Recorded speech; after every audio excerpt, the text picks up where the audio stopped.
अस्सलाम वालेकुम दोस्तों, एक बार फिर से स्पोर्ट्स नेक्स्ट की टीम आपकी खिदमत में हाजिर है। बहुत अरसे के बाद काफ़ी बीच में मसरूफियात भी असल में ज़िंदगी में आ जाती हैं, तो उसकी वजह से थोड़ी मसरूफियात थी।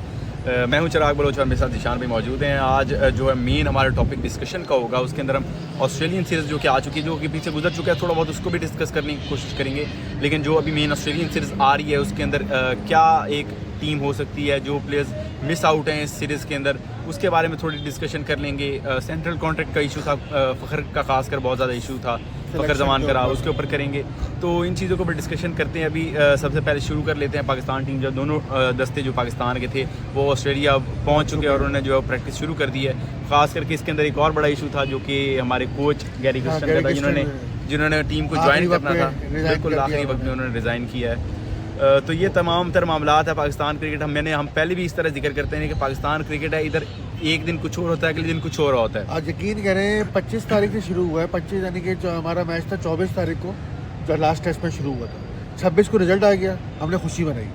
हाँ, 27 तारीख को टीम अनाउंस हुई, हमने और ज़्यादा खुशी मनाई। उसके अंदर थोड़ी कंट्रोवर्सी भी यही कुछ भी हुआ, यंगस्टर्स आ गए। 28 तारीख को कोच ने रिजाइन कर दिया। लेकिन 3 दिन लगातार हमारे ऐसे गुजरे हैं, 3 दिन यानी कि एक इवेंट ही खत्म हो गया Pakistan, full of entertainment, full of entertainment. मतलब आप एंजॉय कर सकते हैं पाकिस्तान क्रिकेट जो है ना, किसी न किसी चीज़ से ऐसी गुजरती रहती है। यानी कि ये पाकिस्तान वाहिद मुल्क है जो हर वक्त क्रिकेट की न्यूज़ में रहता है। हाँ, इधर लाइमलाइट के अंदर, यानी कि कोच वाहिद टीम है जिसका कोच रिजाइन करके चले जाता है, 6 महीने 2 साल का कॉन्ट्रैक्ट करता है और 6 महीने में चले जाता है। उसके बाद पता नहीं क्या होता है हमारे साथ, जो खबरें हमारे इतने इंटरनेशनल कोचेस हैं सब बाहर चले जाते हैं। अच्छा, इसकी जो खबरें बाहर आई हैं वो मोस्टली जो है वो वन साइडेड, मतलब पीसीबी की तरफ से, उसके ऊपर उन्होंने कोई रिएक्ट नहीं किया था हाल अभी तक। या फिर इसका ये है कि कुछ न कुछ खबरों के अंदर सदाकत है जो अभी तक नहीं बोले, या फिर उनको किसी ने मुझे लगता है कि उनको रोक दिया, उनको कॉन्ट्रैक्ट की वजह से रोका गया होगा। मुझे लगता है कि वो खुद तोड़ रहे हैं। चेयरमैन पीसीबी मोहसिन नकवी ने भी कल इस चीज़ के ऊपर कराची के अंदर डिस्कशन की, उन्होंने बताया कि उन्होंने कॉन्ट्रैक्ट की खिलाफ वर्जी की। मतलब उन्होंने आके कोचिंग कहा था कि मतलब पाकिस्तान करनी है, वो कहीं और भी मतलब साथ में जो है वो कोचिंग कर रहे थे, या फिर उन्होंने मतलब उसके ऊपर उन्होंने कहा खिलाफ वर्जी कर रहे थे। अगर ये चीज़ है तो फिर तो डेफिनेटली बनता है कि एक लिहाज से वो कुछ पहलू हैं जो लगते हैं वाकई सही। जिस तरह से हम अगर देखें कि उनका कॉन्ट्रैक्ट था कि वो पाकिस्तान के साथ मोस्टली टाइम पाकिस्तान टीम के साथ गुजारेंगे, चाहे सीरीज़ हो ना हो, लेकिन उधर से उनका कहना था वो कैंप और उसके दौरान ही मोस्टली पाकिस्तान के साथ रहेंगे। मगर उनकी तरफ से जो बात आई थी वो क्या आई थी कि सिलेक्शन के ऊपर, वो किसी खिलाड़ियों को सिलेक्ट करना चाहते थे। बाबर को चाहते थे कि वो T20 टीम में भी खेलें, उसके ऊपर उनको नहीं करने दिया गया। दौरा जिम्बाब्वे में लाजमी जाए बाबर, क्योंकि साउथ अफ्रीका टूर आ रहा है, उससे पहले वो चाहते थे जिम्बाब्वे का टूर भी कॉप करें, जो भी है वो खेले। तो वो उन्होंने सिलेक्शन नहीं हुई उनकी। ऊपर से फिर ख्याल में कप्तानी और खिलाड़ियों की सिलेक्शन के ऊपर इश्यूज थे जो कोच के से वो चाहते थे कि मैं उनकी मेरी से इसके ऊपर जो मेरी पीसीबी ज़राए के साथ बात हुई है, वो कहते हैं कि हमने देखें इससे पहले तो कोच और इनका कोई वोट था ही नहीं। ये चेयरमैन मोहसिन नकवी लेके आए वोट वाला सिलसिला, कप्तान और कोच का इसका सिलेक्शन कमेटी, और वही आया और उन्होंने ही हटा दिया उस चीज़ को कि उन्होंने कहा राय उनकी सब कुछ वैसा ही किरदार होना, सिर्फ वोट वाला काउंट होता है ना कि ये इसके लिए मेरा वोट है, इसके लिए वोट है, तो वो काउंट बीच में से उन्होंने खत्म कर दिया। चिराग देखे ना, पहले डेव वॉटमोर थे या डेव वॉटमोर थे या हमारे जो दूसरा हमारे कोच थे चैंपियंस ट्रॉफी जीती थी, विकी आर्थर थे। जब वो टीम में आए थे उनकी, यानी कि वो जो टीम बना रहे थे और वो सरफराज के साथ जब टीम बना रहे थे, तो उनकी इतनी से होती थी कि जिसको वो कहते थे वो टीम में होता था, जिसको वो कहते थे वो टीम में नहीं होता था। उमर अकमल हमारी मिसाल है उसके, उनके विक्टिम्स की, यानी विक्टिम कह लें या जो भी हिसाब कह लेंगे। तो जब कोच ने और कप्तान ने टीम को खिलाना है तो उनकी से और उनकी तरफ से टीम में क्यों नहीं होना चाहिए? मुझे जहाँ तक लगता है ना, पीसीबी ने इसके ऊपर इसलिए कहा है कि अभी तक जो भी वो सीरीज खेले हैं उसके अंदर कोई एक्स्ट्रा कोई चीज़ नज़र नहीं आई, उसके अंदर कोई इंप्रूवमेंट टीम के अंदर नजर आई। वो प्लेयर जो खिला के जब 2 साल के लिए उनको लेकर आए हैं, जब 2 साल के लिए आपको लेकर आए, तो वो उन प्लेयर्स की बात कर रहे थे, मतलब जो ऑलरेडी खेल चुके थे। वो मतलब पीसीबी का कहना था कि नए प्लेयर्स को मौका दी, तो वो अभी स्टिक करना चाहते थे पुराने प्लेयर्स, जिस तरह बाबर हो गए, फ़खर हो गए, ये तमाम तरह जो भी प्लेयर्स हैं इनके ऊपर जो वो स्टिक करना चाहते थे। तो हो सकता है इस चीज़ के ऊपर इख्तलाफ आया हो, अल्लाह जहाँ बेहतर जाने, जो कि खबरें बाहर है, हम तो उसको चीज़ को डिस्कस कर रहे हैं और कुछ चीज़ें हमने कुछ मालूम करने की कोशिश की, तो उसके ऊपर जो वो थोड़ा अलग मैटर है। अब लेट्स सी बाकी ये चीज़ें चलती नहीं। फ़खर के मैटर के ऊपर क्या कहेंगे? फ़खर का मैटर जो है, फ़खर का मैटर मुझे लगता है मिसहैंडल किया गया है, मिसहैंडलिंग हुई है दोनों तरफ से। फ़खर का ट्वीट जो उन्होंने किया, जाहिर सी बात है खुद तो कोई खिलाड़ी ट्वीट करता नहीं है, उनके एजेंट करते हैं। एजेंट को कहा जाता है या एजेंट खुद करते हैं। अब हमें खबर मिली है कि फखर ने खुद कहा था एजेंट को कि मुझे इस तरह की कोई ट्वीट बना के दें। अब उसी वक्त वो उनके साथ मसला ये हुआ कि उसी वक्त जो है टीम अनाउंस हो गई और बाबर ड्रॉप हो गए।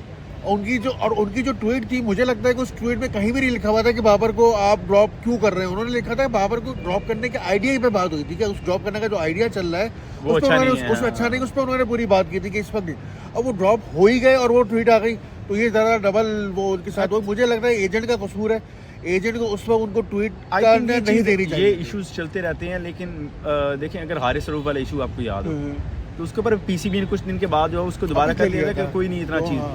अभी सेटल कॉन्ट्रैक्ट क्यों नहीं दिया उनको? अगर टीम में चलो नहीं लिया, समझ में आता है फिटनेस का मसला था, तो सेटल कॉन्ट्रैक्ट क्यों नहीं दिया? उसके ऊपर भी जो अभी मुझे पता चला है उनका कहना है कि ये जब फिटनेस टेस्ट पास करेंगे तो उनको सेंट्रल कॉन्ट्रैक्ट दे दिया जाएगा। तो फिटनेस टेस्ट जो नुमान अली ने फिटनेस टेस्ट कर लिया था, जिसके आगे लिखा हुआ था फिटनेस सब्जेक्ट टू फिटनेस, उन्होंने पास हो चुका है। कुछ टेस्ट पास किए थे उनका, कुछ खास करके 2 किलोमीटर वाला जो रेस है वो रहती थी, उन्होंने 10 मिनट में कंप्लीट करी, वो उनसे नहीं हो पाई थी। तो वो उसके ऊपर इसलिए उन्होंने क्वेश्चन मार्क किया कि ये डिपेंड करता है कि आप वो फिटनेस टेस्ट जो उनका रहता है वो पास करेंगे तो उसको जो है वो किया जाएगा, उनको किया जाएगा फर्दर।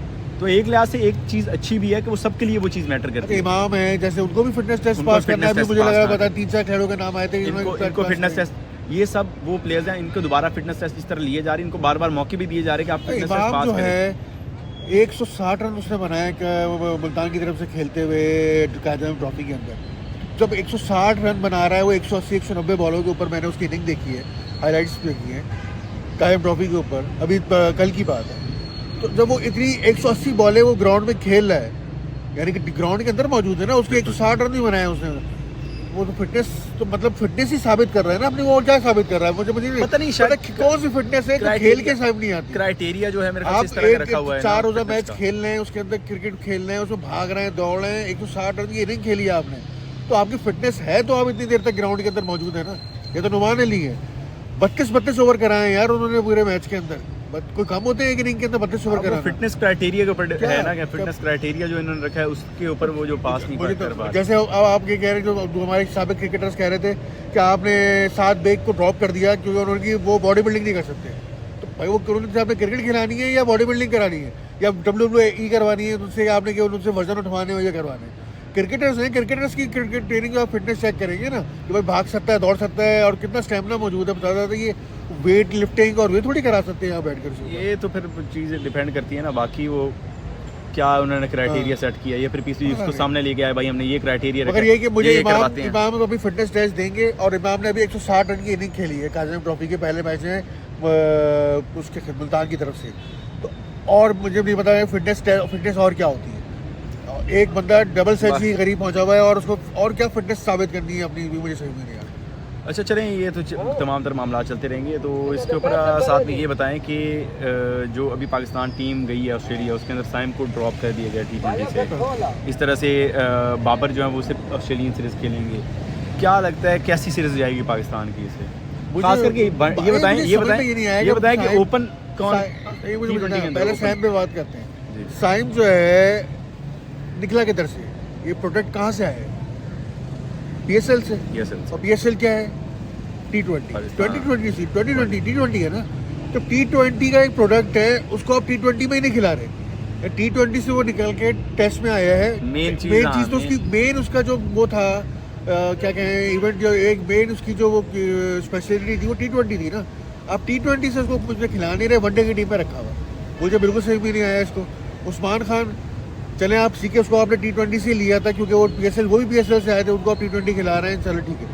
तो मुझे समझ में ये नहीं आ रहा ना कि आप ऊपर अगर ओपनिंग बाबर और रिजवान करते हैं, T20 की बात करो, बाबर और रिजवान ओपन करते हो, नीचे आपके पास बंदा ही कोई नहीं है एक्सपीरियंस रिजवान के, उसके अलावा मेरे ख्याल से उस्मान से ओपन करवानी चाहिए, नीचे बाबर वन डाउन ही खेले मेरे ख्याल से। अब तो कुछ भी नहीं पता ना अभी। आप रिजवान क्या सोच रहे हैं, रफ्तार कप्तान है या कोच वहाँ पर क्या सोच रहा है कि दोनों यही लोग ओपन करेंगे या बाबर रिजवान को कहेंगे कि आप 15 ओवर खेल के आएंगे, बाकी हम देखेंगे। नहीं तो वो कोई भी आप देखें ना, नीचे वो हिटर कोई भी नहीं है। इरफान नियाजी आया हुआ है, उस्मान खान है, और अब सीनियर बंदा कोई नहीं है ना आपकी टीम के अंदर जो आप खेल रहे हैं। हाँ, सलमान अली आगा मौजूद है, वो आपको हेडिंग करेंगे। मुश्किल सीरीज के अंदर उनको मौका मिल रहा है सीधा डायरेक्ट। आप अच्छा मौका है यंग टैलेंट्स के लिए कि वो यहाँ पर अच्छा परफॉर्म करे, और जादाद खान के लिए बहुत अच्छा मौका है। अगर वो टीम में है, T20 की टीम में मौजूद है तो वो खेले वहाँ पर। और चले ये तमाम इस तरह से चीज़ें चलती रहेंगी। इस तरह से अब मैचेस स्टार्ट होने हैं, उसके ऊपर डिस्कशन चलती रहेगी कि अब मैचेस के अंदर फर्दर क्या प्लेइंग 11 जब मैच होगा उससे पहले हम ये भी डिस्कस करेंगे क्या